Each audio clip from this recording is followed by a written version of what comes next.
Hello guys, welcome to my channel. Today, I will show you some methods to fix Minecraft stuck on saving world.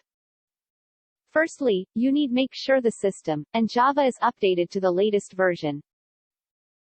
To update Windows, go to Settings. Select Windows Update.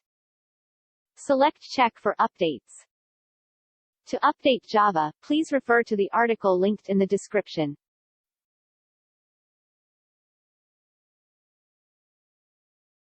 Method 1. Make sure framerate greater than 0.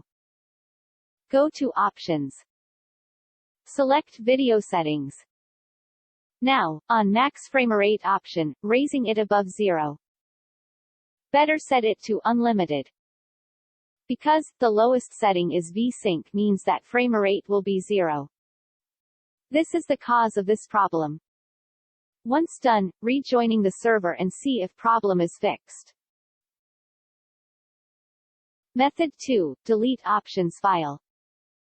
Firstly, close Minecraft. On Windows PC, press Windows key R then type %appdata% and hit Enter.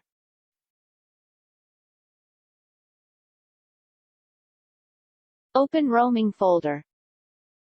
Open Minecraft folder. Now, scroll down and find Options file. Select options.txt file then delete it. Relaunching Minecraft and see if problem is fixed. On Mac, go to Library. Select Application Support folder. Select Minecraft folder. Find options.txt file and delete it.